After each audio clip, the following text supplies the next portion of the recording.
Hi, good afternoon. Today is November 5th, 2025, and it is 1:30 p.m. U.S. Central Time. And my name is Rinaldo J. Aguiar Marcano.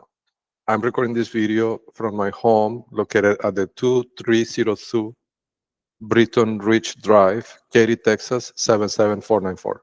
And this house is located in front of the house of Joel Grade, who is the Chief Financial Officer of Baxter International. And that is relevant to this conversation. And also, both of our houses are located 300 feet away from the house of Robert Mueller. Sorry. For people who are not familiar with the name, Robert Mueller is a former director of the FBI here in the US. And that is also very relevant to this conversation. So today mm, I have a series of observations that are more local here to Katy, Texas, but I think they're important, right? They're important observations because um, they show deep integration, right, between this network and entities controlled by the state, right? So that's important. Let me see how I haven't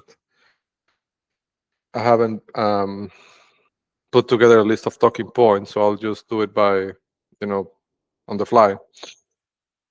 Uh, I think a good way to get to that point of the conversation that I want to get to is to start by giving a little bit more context on a comment I made in one of the previous demos recently, in which I said that when I receive text messages from the phone number of my former partner, some of the messages I know is really Morgan Heibner, right? Or Tina Simon or Bettina Simon, whatever, one of those players, right? It has to be somebody who speaks Spanish because the messages are in Spanish.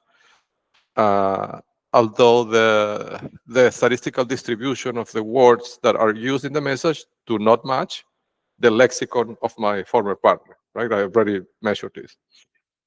But it's somebody that speaks Spanish, right? But probably not from the same cultural background as my former partner.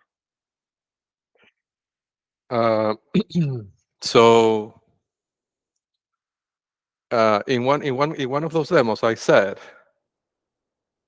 I went over, right, the reasons why this network had to implement that messages triage system, right, that I described before. It's a system in which it's a triage mechanism, right? So when they have a target and they have somebody who is communicating that is part of the network, right, in one capacity or another, but somebody that they can or that they have the person's permission to impersonate their phone, right?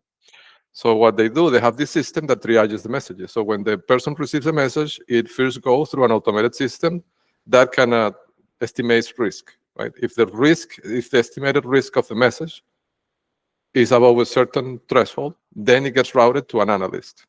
And then the analyst decides whether it could be replied to by the real person or it should be sent to the handler, right? In this case, Morgan Heibner, right? Or Tina Simon or whatever, right? And in that demo, I said that this is, among other things, like this accomplishes multiple goals. With this, I mean, it's a tremendous weapon. It's a very flexible weapon, right? They can do a wide range of things from fabricating evidence for a court proceeding, right? Like by sending text messages that could be interpreted in a certain way, damaging, of course, to the target, right? So it ranges from fabricating evidence to psychological manipulation to infiltration to creating a vector for inserting a bug into the person's life, right? Like like suggesting a particular product or service that when the person buys it results in a bug being inserted in their home or in their car, right, in their vehicle. So it has a wide range of applications. But one of the most important applications is legal risk management, right? And the reasoning behind this is because So the person, right, that owns the phone, that is at the end impersonated by uh, Morgan Heibner or equivalent, right? Um, that person may lack the depth to really engage in a meaningful way with the target, right?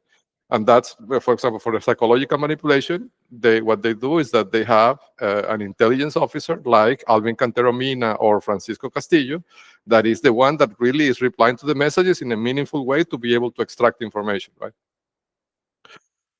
But uh, but because the person that owns the phone lacks that depth, right? That ability to really understand the implications of the conversation, right? Or the implications that the conversation could have, right? For example, from a legal point of view, like the person is not a lawyer, right? The person that owns the phone is not an attorney, right? So they may say something that may be incriminating, right? Or that may be actually helping the target defeat the whatever it is that they're trying to do. So that's the reason why they have to have Morgan Heibner reply to the messages, especially in these circumstances of high risk. So in the situation where right now, the triage system is kind of at a setting in which, by default, all the messages go to Morgan Heibner. And this was confirmed to be by the informant. Like, I'm not guessing. I figured this out by deduction. But, of course, I asked the informant, and he filled in the blanks, right? So the version I'm giving you is the version confirmed by the informant. So in this situation of a high risk that they are right now, the default setting is that everything goes to Morgan Heibner, right? And only if she allows the real person to reply, then the real person can reply, right? So yesterday in the demo, I said, I know this is Morgan Heibner, right? And I said, I want to tell you why I know, but I didn't really give the full explanation, right?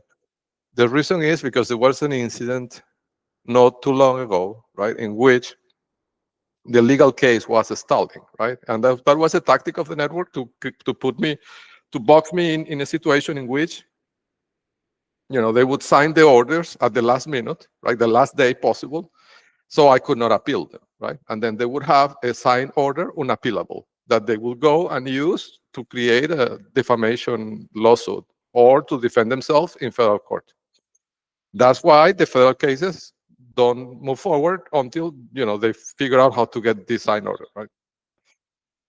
Anyhow, the reason is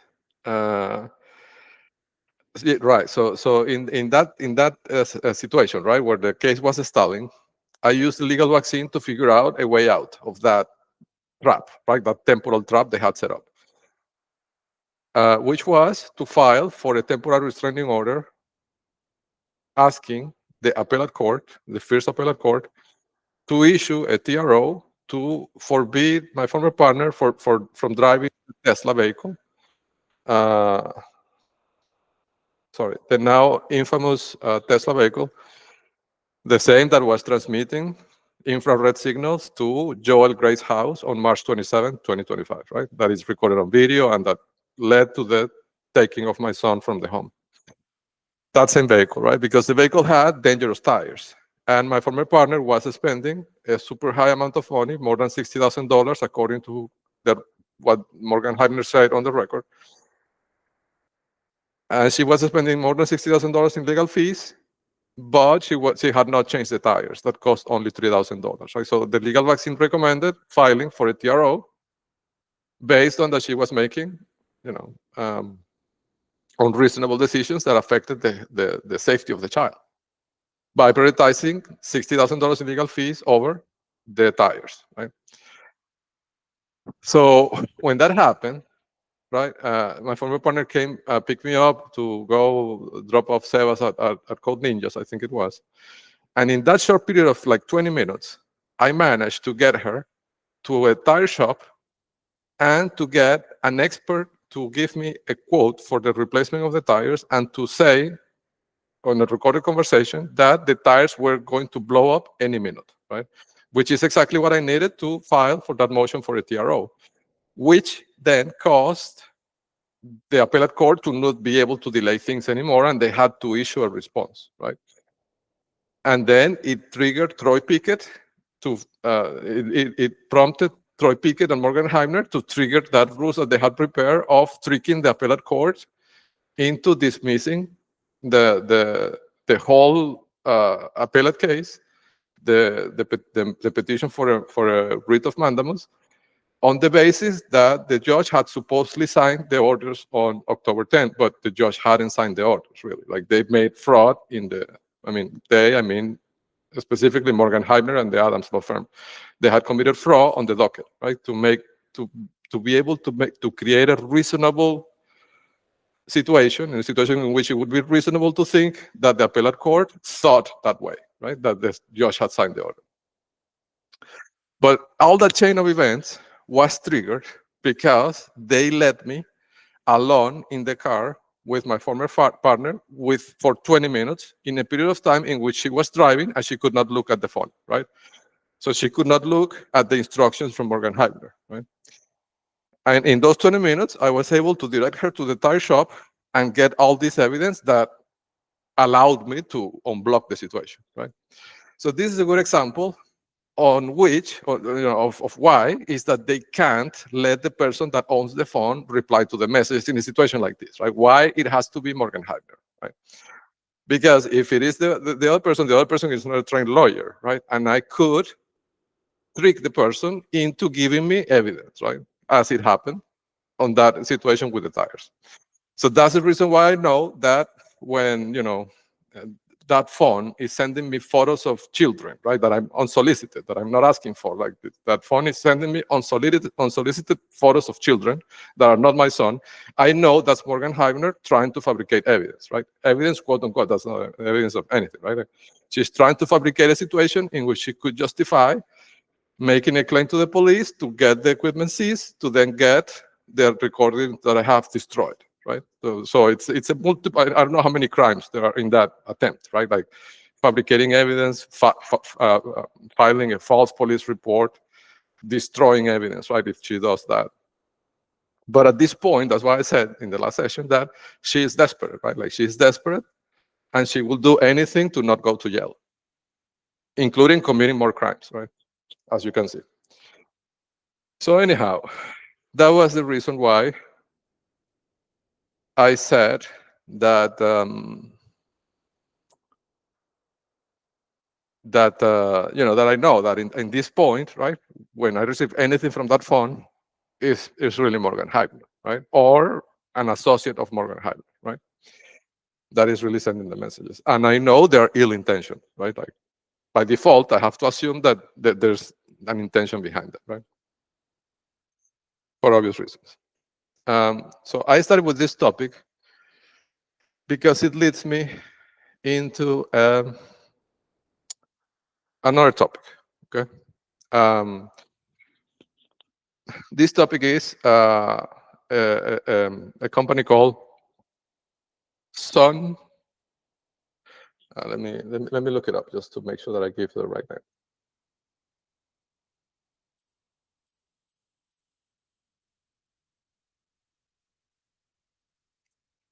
I think it's Sun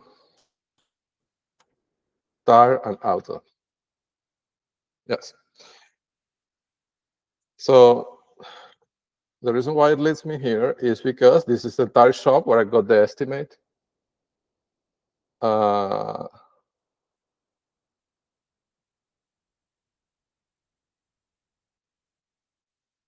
This one. This is the tire shop where I got the estimate for the replacement of the tires, and the tire expert told me that the tires were about to blow up, right? Which is what at the end unlocked a decision, right, from the appellate court that, by extension, unlocked access to the federal court. Because at that point, I had exhausted all resources that could have been provided by the Texas state, right, judiciary system, which is a requisite to go federal, right?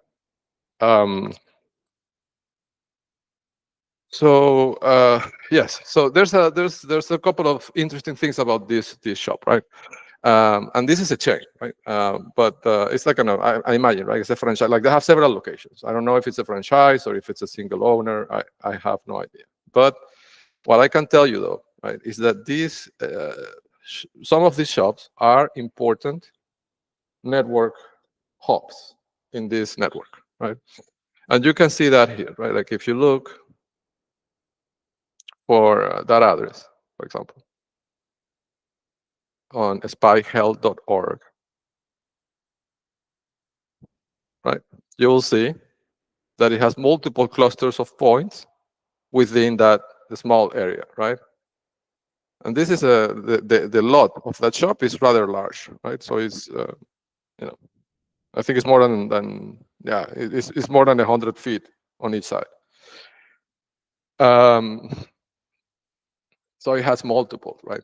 Now I'm gonna say a few things that have happened in shops of this brand. Okay, so the first incident was I think in 2022, right, or 2023. Yes, 2023. So this was a ruse that was organized, I believe, by Alvin Cantero Mina, and Penelope Suarez was the executor, right? So it started with the need for me to do a car inspection on the Tesla.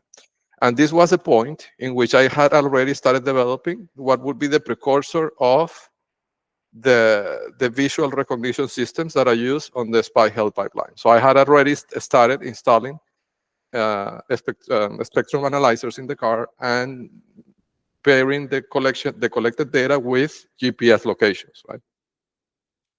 So the network was curious to see what I was doing exactly, right? So what they did, Penelope steered me towards this particular auto shop, not this one specifically, but the other one on the same street. Sorry, on FM 1463. So there is another one of these tire auto service shops, right? But this one is located on, let me see if I can find it for you.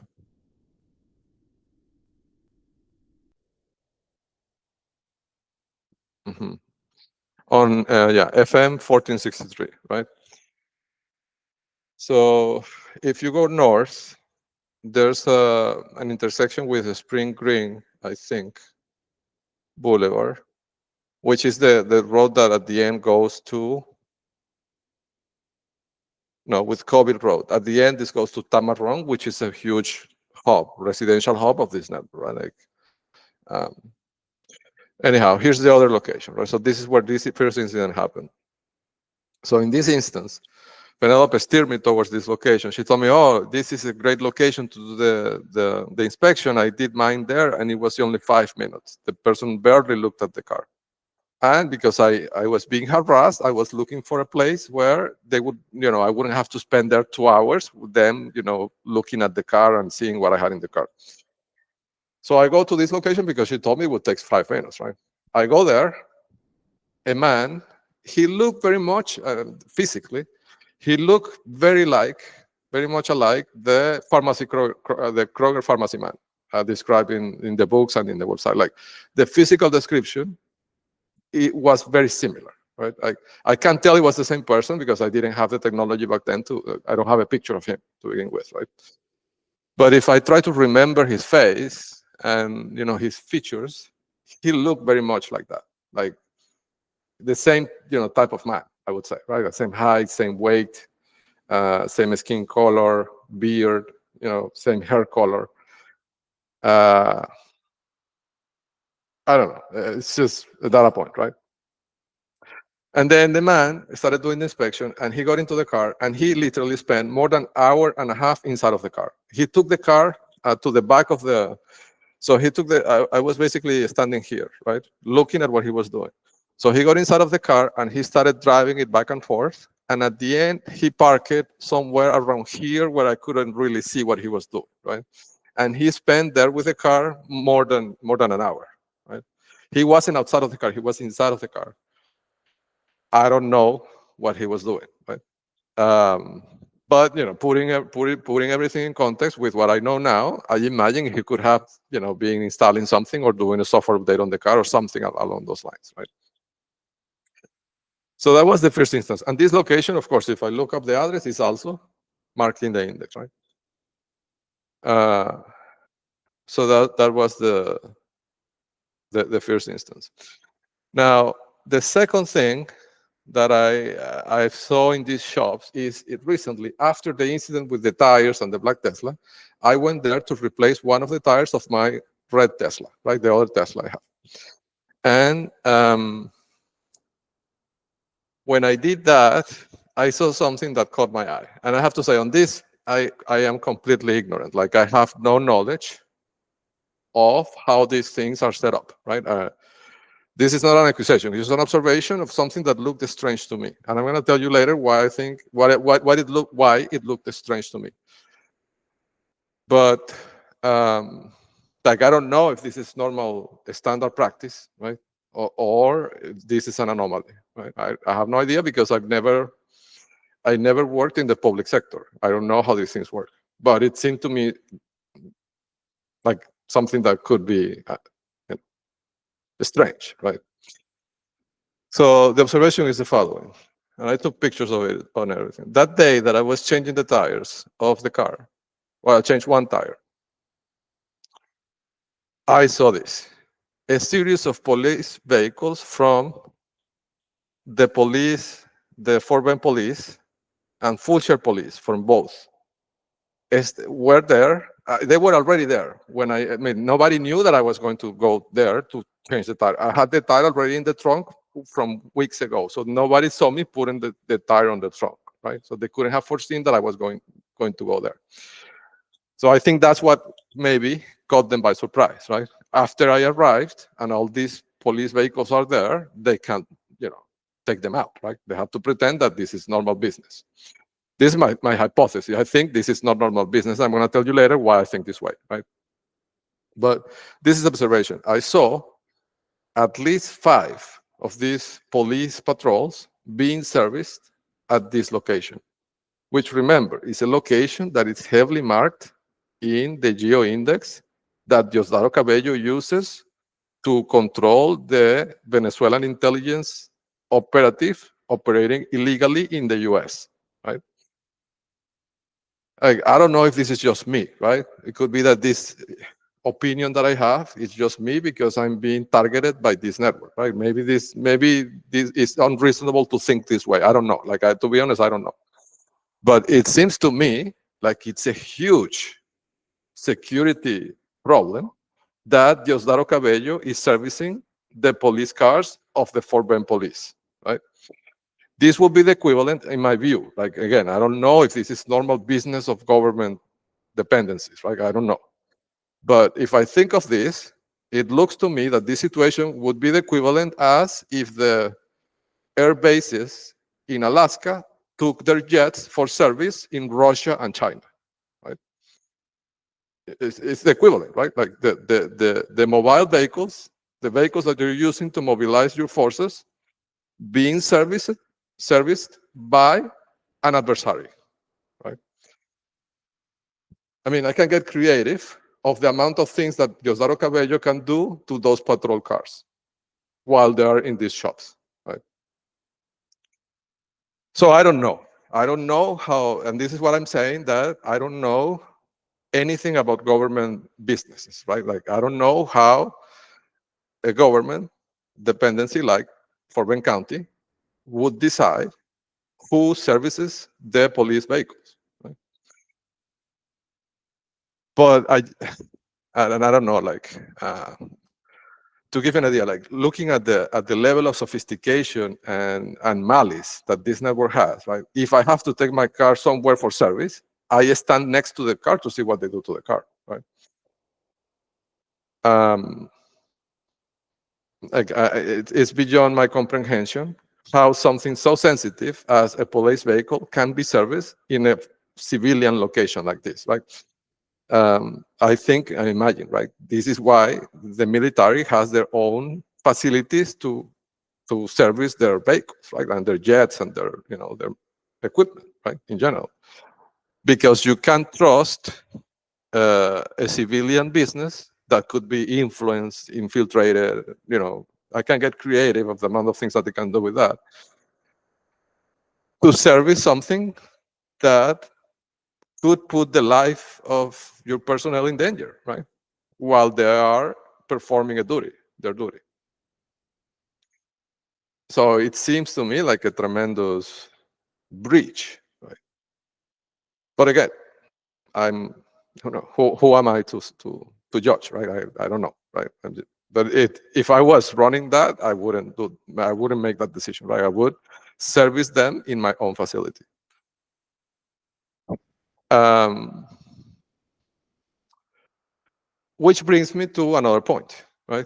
If you look at the KDISD, right? The KDISD is the Katy Independent School District, which is a big part of this network. And I've made a video specifically to talk about that and why they're important. But the KDISD is interesting because specifically the transportation department of the KDISD. So I'm gonna now take you to they have kind of a garage, a repair garage, like an auto shop, right, where they service the buses that the school district uses to transport the children. And one of those facilities is located on Falcon Landing.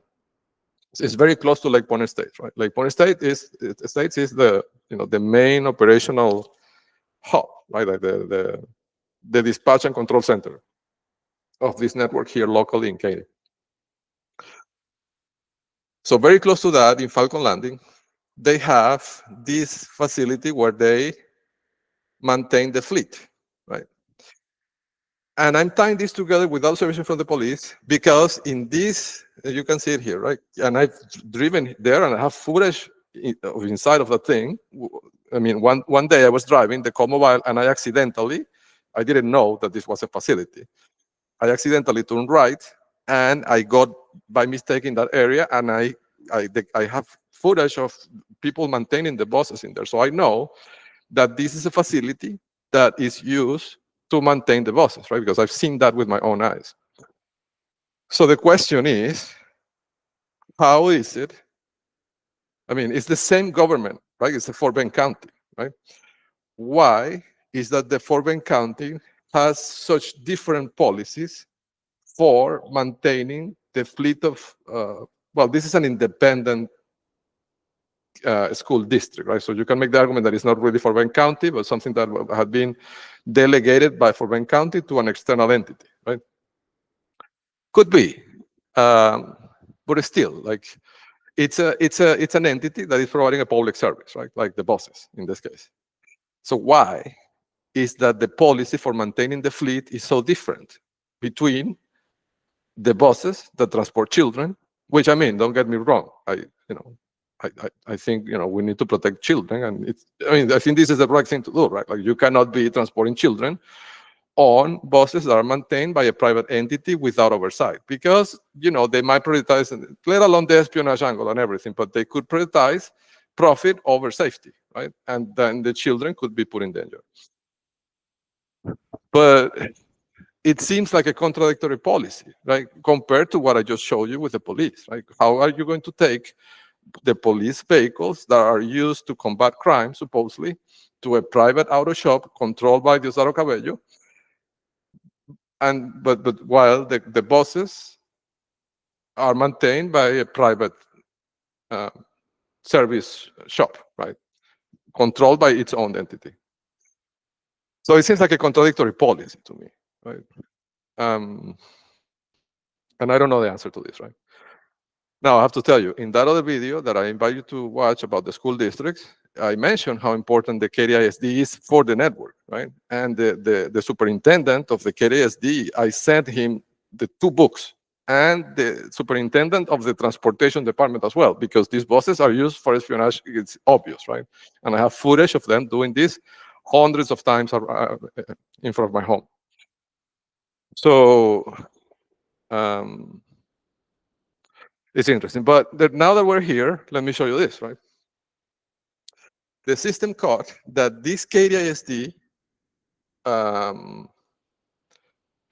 let's call it service center, right, is very interesting because it has 2 important characteristics.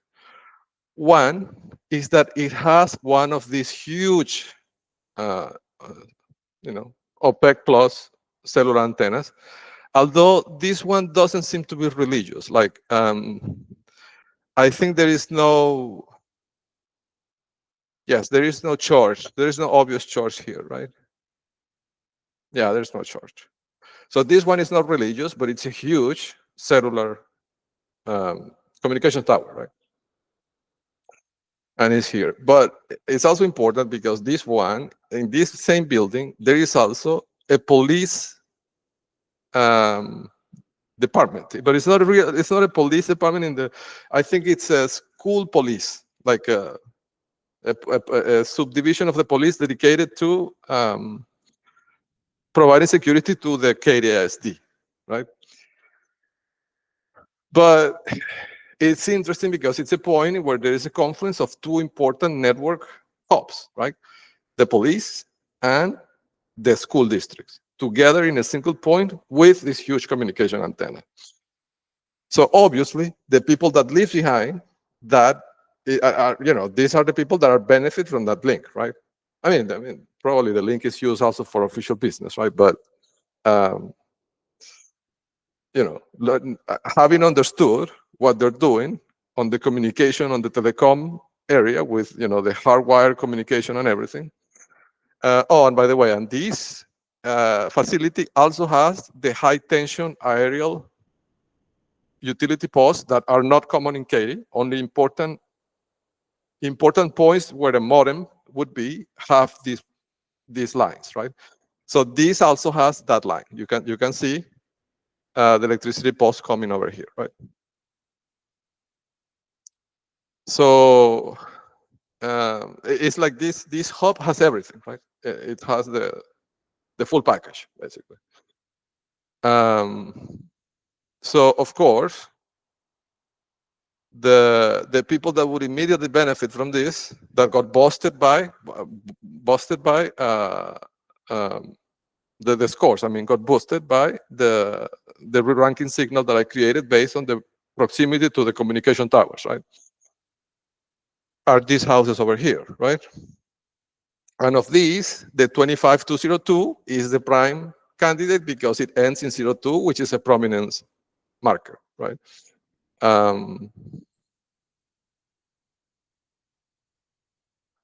So let's look that up in the index.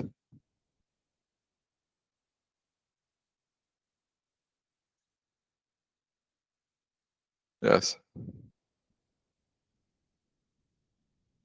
Yes, so the strongest point seems to be this one.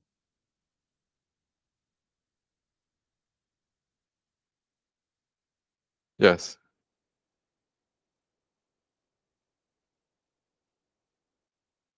Oh, and there is also a school. I forgot to tell you that. On that, so next to the KDSD slash police slash antenna slash high power tension, you know, potentially modem line, there's also a school, right? So it seems like the most important one is actually behind the school, right? So I would put it here, this one. And it has the flag marker. So this person, right, 25102 Sandini Lane. This is the top dog there, for sure. Let's see who that person is. So I'm just giving you kind of a live debugging session, right? How can you debug these things? Of course, I have the pipeline that helps me, right? But after you identify them, then the next step is to debug it manually, right? It's important to always do the exercise to debug these things manually. And this is something I learned at Google, right? Like we would debug every query by hand because, you know, that is the only way to really see, right?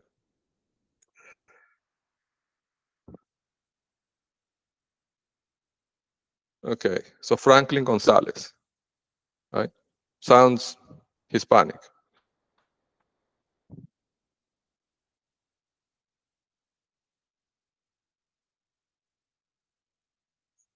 Right, right. So if I was a betting man, I would put my money on that, on Franklin Gonzalez. Here with this American flag is planted.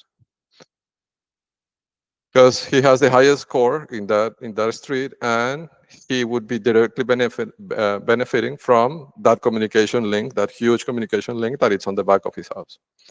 And he's completely, as you see, surrounded by official entities.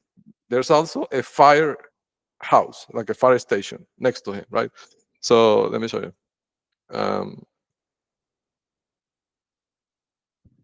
Right.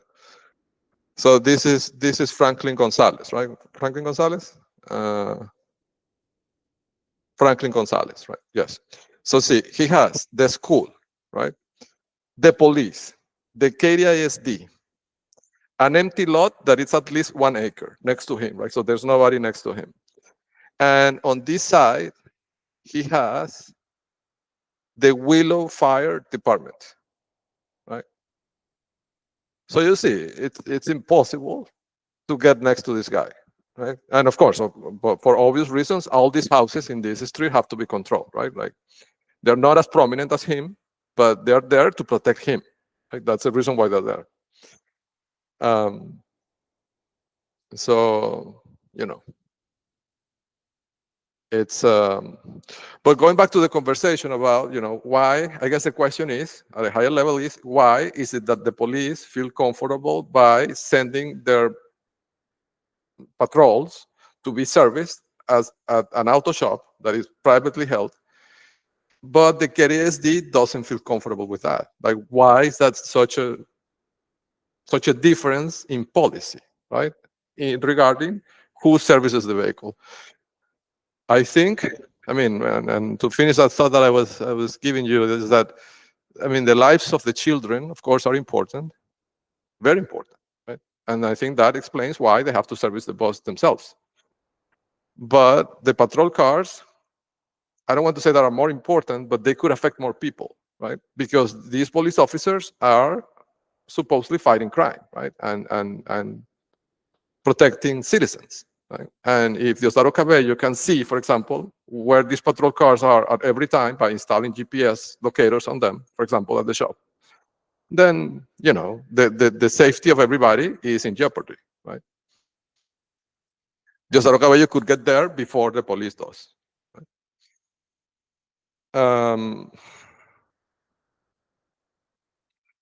Now, it would be interesting, and I don't have access to this, right? But of the police officers that have been targeting me for the last year, I'm talking about Officer Gloria, Officer Bannett, Officer Deputy Walker, all those people, right? Deputy Nunez. It would be interesting to see the cars that they drive if they had been serviced at Sun Tire and Auto Shop. Right? That could be an interesting question. Right? To see what is the overlap between the officers targeting me and the cars that had been serviced at that location or a location of that brand, right? It could be a good lead. I don't know. Yes. So now I'm going to move on to another topic. And this I posted it on YouTube, but I want to show you here live, right? Well, not live on a recorded video, but like with comments, I guess. And I have to tell you, I think something serious must have happened yesterday, right? Because I've noticed a change in the behavior of the surveillance. So last night, I went out, and they were still following me, right? But they were following me at a higher distance. Like, for example, I went out for a bit around 11 p.m. to look at a house that I wanted to look at close by, which I'm going to talk about in a minute because it's part of the nuclear set. But so when I left, right? So they were still following me, right? But and by the way, I'm just saying this in case anybody investigates this thing, right? So when I leave Lake Point Estates, you will see that there is always a car coming in, talking to the security guard, like as if the person is a visitor, right? But the person never advances. They never really enter the subdivision until I leave, right? The reason for that is that they're really there to watch which direction I turn, right? So one thing that you could do, I'm sorry, I don't mean to overstep or anything, right? But if I was investigating this, one thing I would do would be subpoena the recordings of those security cameras that are in the entrance on the two sides, right? And watch at the moment that my car leaves, who is on the other side, right? Because that's the person that is tasked with watching if I turn right or left on that intersection, right? And this is a consistent observation. Like, it never happens that I leave the subdivision and there is not a car in there talking to the guard, and the car never advances. I've done experiments, like, I delay myself, I don't have advance to see if the person advances. They don't advance, right? Until I make the choice, either left or right, and then they advance. But anyhow, so last night they were following me, but not close. And in fact, when I got into this neighborhood, which is next to Lake Point Estates, and it's very important, I'm going to tell you why in a minute, they didn't follow me into the street, which is very strange, very rare, right? Like, when I get into a street, they always follow me because they want to see which houses I'm looking at, right? So they can then move the agents or do whatever they're going to do, right? Um, uh, but yesterday they didn't do it, right? They let me do my thing without following me very close, like, and this tells me that something must have happened, right? But of course, I don't have visibility into what that is exactly, right? But they must have seen something that deterred them last night. I don't know, just a data point. So let me show you, okay? So where do I start? Okay, so I'm going to start with this, with the agent that I visited last night. And I did this kind of to show them, right? I don't want to say a show of force, but a show of capabilities, right? So what I did is I left my house and I went straight to that house. I didn't go anywhere but to that house straight, and I programmed the GPS in the car, in the Tesla, with that address. My goal is that they saw that I knew where I was going before I left the house, and I knew that he had cars belonging to the nuclear set before I went there, right?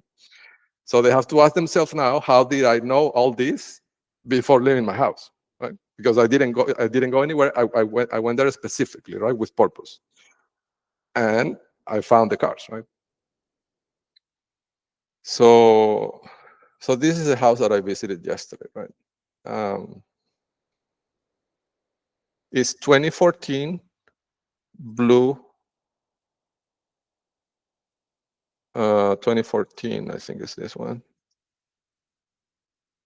Yes, 2014 blue water. Okay. This is a super, super important agent. Okay. And so he has not one, but two vehicles on the nuclear set that they implemented recently. And this set is described in another video. These are vehicles that have plates with one or more characters that look like a W when straight or rotated. So it could be MW, WM, and they could be out of place. Like they could be, WAM, that would qualify. It's a very complex rule, but, and that is what makes it hard to catch, right? For a human, but for a computer, it's trivial to catch it. So he has two of these vehicles. And this is important because this nuclear set includes other agents that have similar vehicles, like Enrique Morales, the federal agent, who was working with Michael Pretty from Citgo in 2024.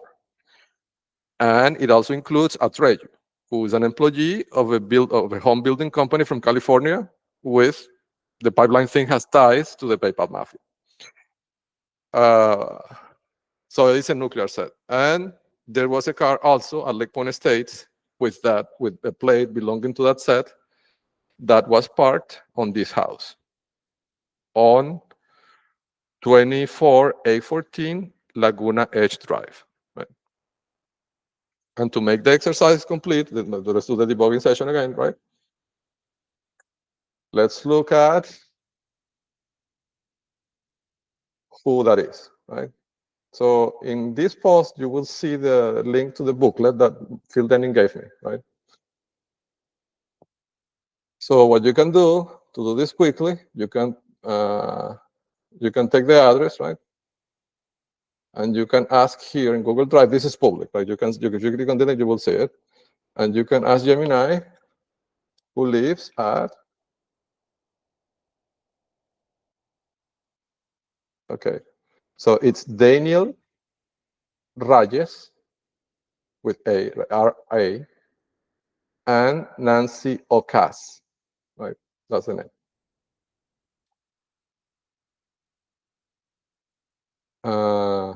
And you can also ask things like, in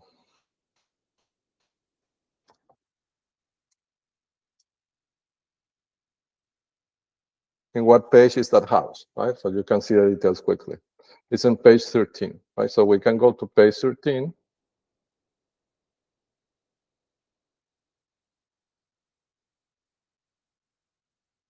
Okay, they don't list their email addresses or anything, right? So we cannot get more information on this one. But that's the house, right? So that house also had a car belonging to the nuclear set recently, right? Around the same days that, again, Enrique Morales and Atreyu had the same car. And this agent that is positioned right behind Lake Point Estates, right? And so this, I posted the name last night, right? So this guy, his name is Edwards Joseph. I think the last name is Edwards. Well, the pipeline things. And Pointy M. And point, remember, is a prominence marker related to forward position. So this is an attack person, right, in terms of what the network is doing. The network sees him as somebody that can forward the agenda. And he's at 2014 Blue Water Bay Drive, Katy, Texas. Okay. Now let's look at the location, like the setup, right? Because understanding the setup is usually key, right? So remember, this is Lake Point Estates, and these these four houses in this corner are very important, right? I'm talking about 24810 North Point Place, 24802 North Point Place, and 2203 Breer Ridge Drive, and 2211 Breer Ridge Drive. And all these houses are feet away from the house of Phil Dennis, right? Like just one house apart. Now, this person that I'm describing that had these two vehicles belonging to the nuclear set at 2014 Blue Water Bay, 2014, sorry, what is it? This one, right? You can see, first of all, behind his house, there is this huge lot. You can see it, right? So the empty lots marker, and this is a marker that has been documented in the books since at least 7-8 months ago. And remember, the person that we just saw that lives behind that school and the KDSD and the KDSD police and next to the firehouse station, the firefighters' house, that person also has the empty lot marker, right? And the size of the marker is important. The size of the empty lot is important, right? It's the bigger the empty lot is, the higher the importance. And you can also see that here, right? Even at Lake Point Estates, you can see this empty lot here. You can see it, right? This empty lot is there to mark that this house is one of the most important houses, right? I'm talking about 24903 Teal Lake Court. That's the reason why that empty lot is there. It's to mark from a satellite that this is an important person. And this person is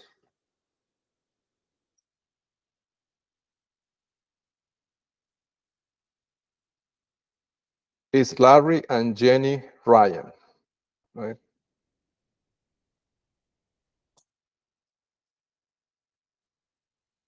And this is in page 13.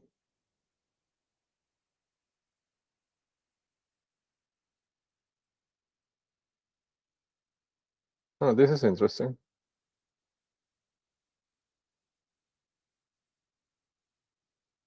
Yeah, so we don't have much information additionally. Well, we have the fonts, but the pet is called Jack, apparently. And all this is according to Phil Denning, right? Phil Denning is the provider of this information.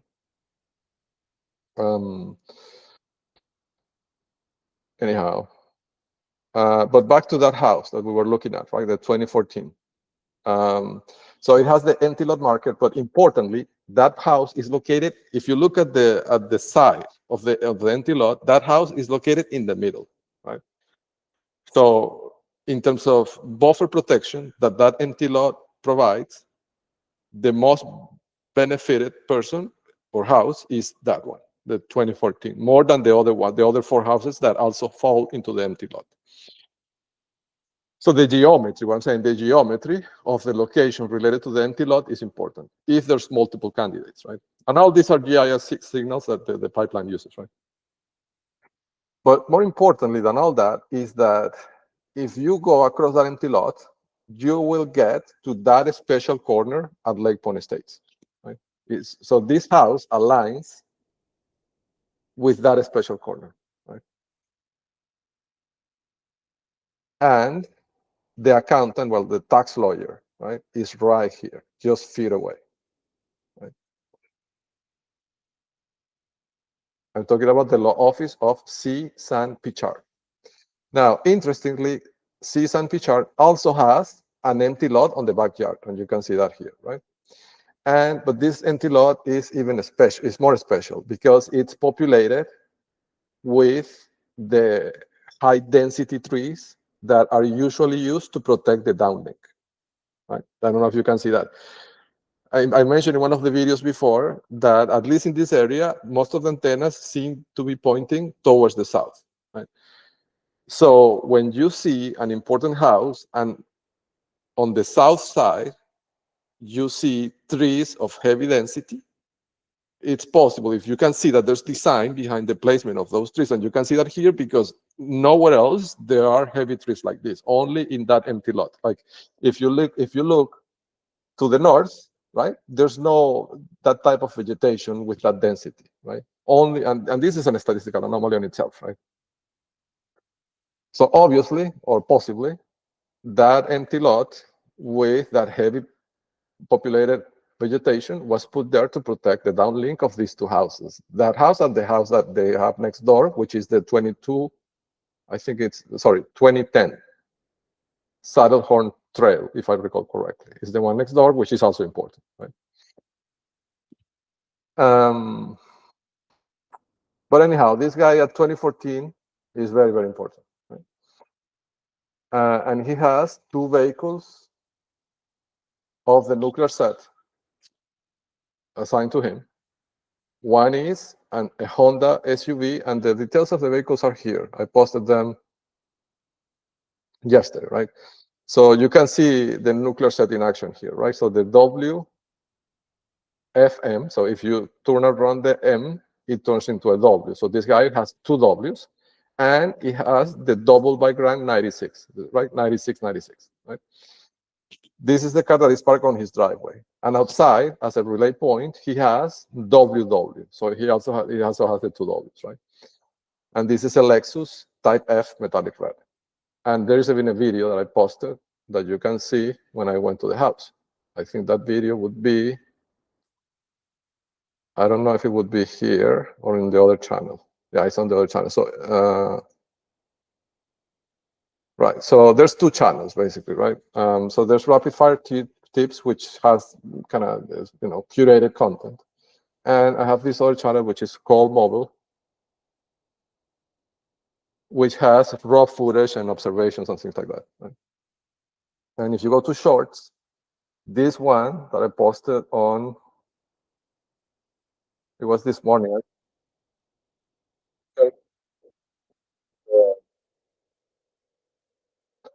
You can see the 2 cars, right?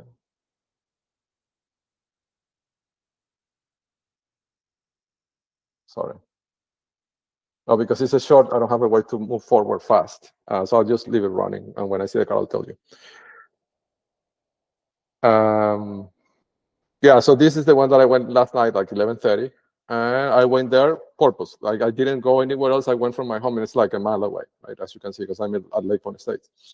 So I went there, straight there. I put it on the GPS even before reaching the location. That is the red Type F car on the left. with that plate that I gave him. And I got there, and then I came back home, right? And I did that on purpose to show them that I knew what I was doing. Right? I'm not on a fishing expedition. I know where I'm going, right, before I leave the house. So anyhow, that's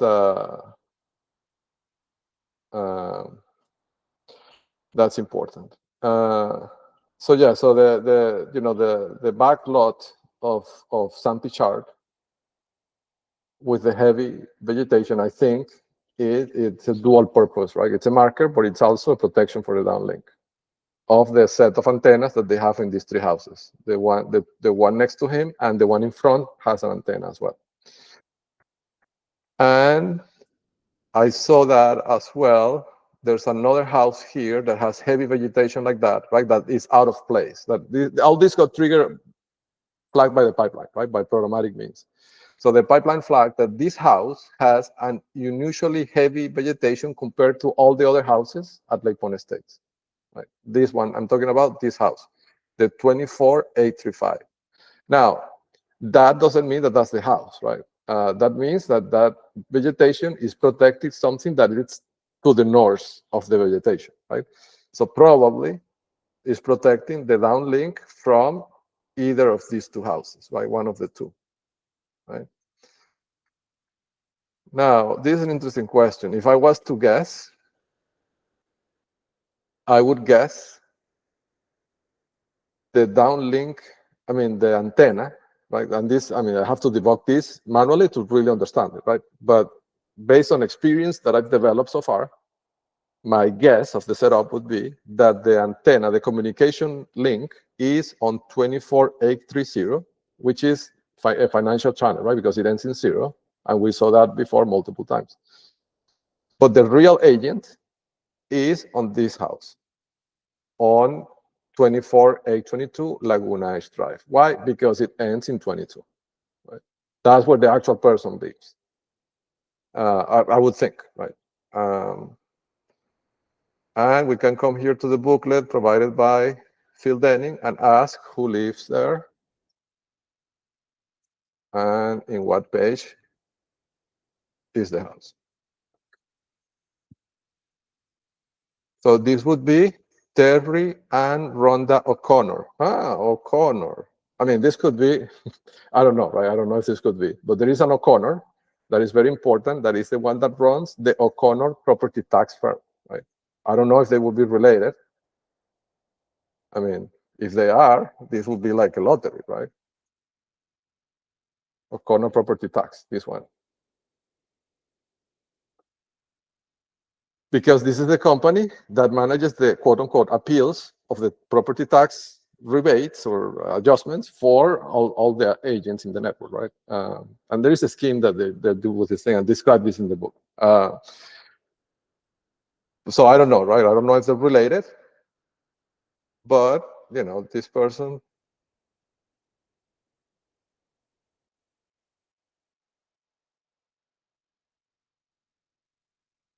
I don't know. It's just an interesting coincidence. I'll debug this later, right, to see.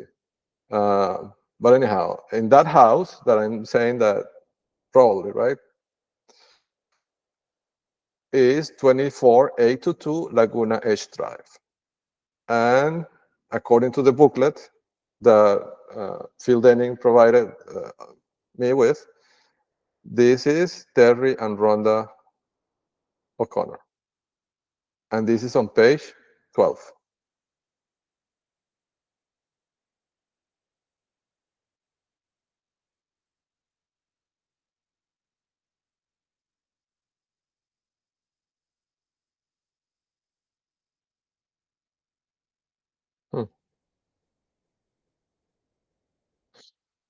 Now, there's something interesting. I don't know if you've noticed this, right? But so far I've talked about like 4 different houses at Le Point Estate of people that, by these markers and by the location of the houses, and the locations of the heavy vegetation in other properties that would benefit them or their properties, they seem to fall on page 12 and 13 of the booklet, which is odd, because you would think that if you pick 6 houses randomly, I mean, the booklet has 18 pages, right?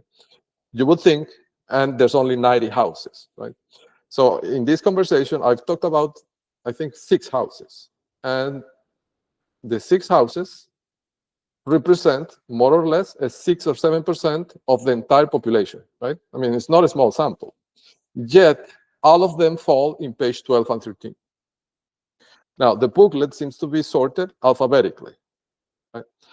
I guess what I'm trying to say is that it sounds to me, and this is a hypothesis, right? I have to test this programmatically, but it sounds to me like a technique of obfuscation by picking names that fall later in the alphabet. I don't know if you recall, that people would say, I don't know, I've read this many times before, right, when I was younger, that if you wanted to, like back in the days before the internet, if you wanted to have a successful company, one thing that you should do is pick a name that started with A, right? And the reason was because the logic of that was that it would appear first in the phone book. And because people used to use those, printed phone books, and people are naturally, I don't want to say lazy, right? But people want to do the least amount of work possible to find what they want. So, if you appear first, you get found first, right?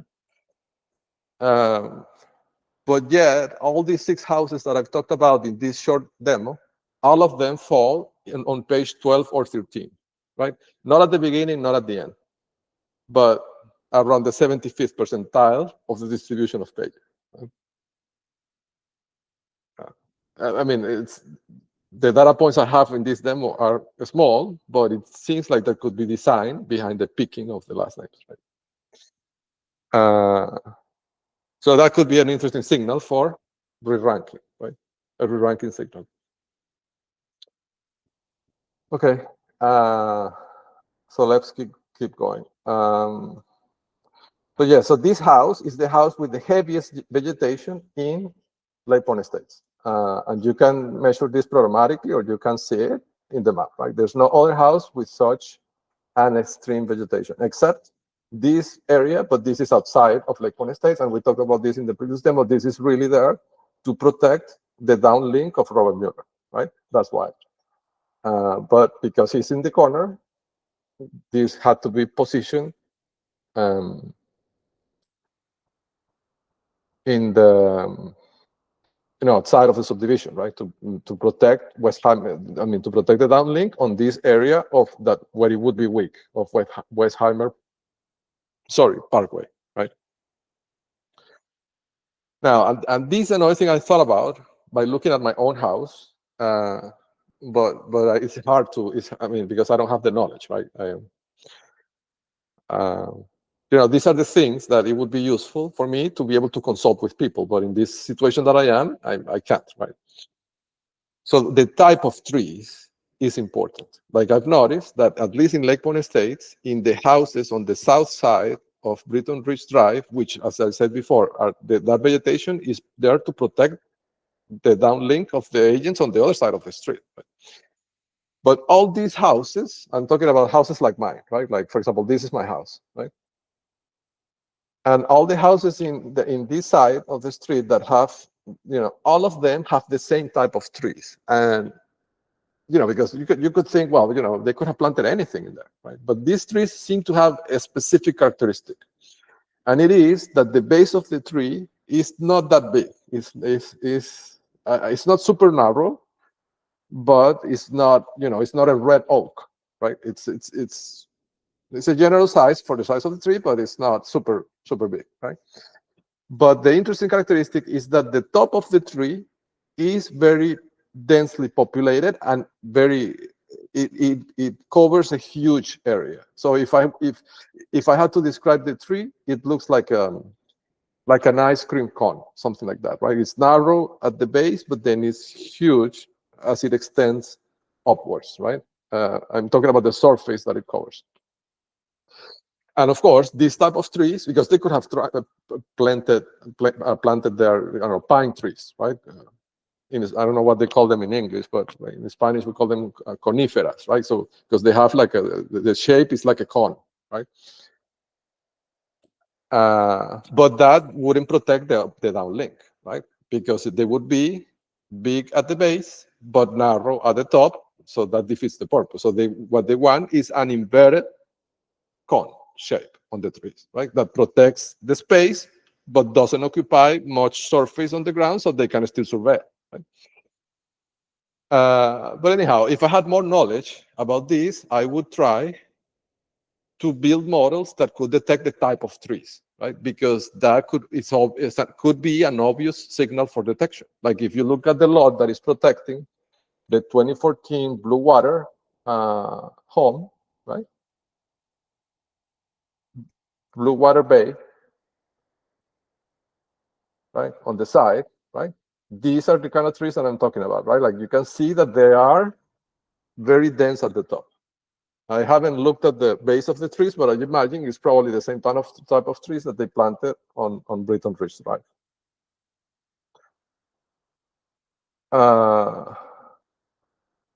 But anyhow, I think that agent, right, and the finding of the two cars belonging to the nuclear set is important because of the physical proximity with the tax accountant and with these 4 houses in this corner. And remember, the corners at Lake Point Estates are the most important agents, right? Because those are the places that are more protected to radio frequency eavesdropping because you have to slow down in the curve. I mean, in these sharp 90 degrees angles, right? So the most important agents are where, Robert Mueller is, where this cluster of agents are, and, in the post on YouTube, you can see the names, right? So Gusak, Horn, Eckerhan, and San Pichar is outside, but it's also close by, right? So the proximity, right, is what could be important because of the proximity to the nuclear set cars, right? That the other agent has. Yeah, so I don't know. I feel bad because I feel like in this demo I gave more questions than I could actually answer questions, right? But sometimes that's good. I'm hoping, right, that asking questions that I don't know the answer to could also add value, right? If anybody knows the answers to these questions, please. Talking to the Venezuelan informant and the other informants, right? Like if you know the answers, please, throw me a bone here. Because if I can answer these questions, I can take this a step further in terms of what I can do programmatically, right? But in these areas, I'm stuck. Like, for example, I don't know what is the criteria for the Fort Bend Police Department to choose to service the cars there, right? Because I have never run a police department. Like, I don't know how these decisions are made, right?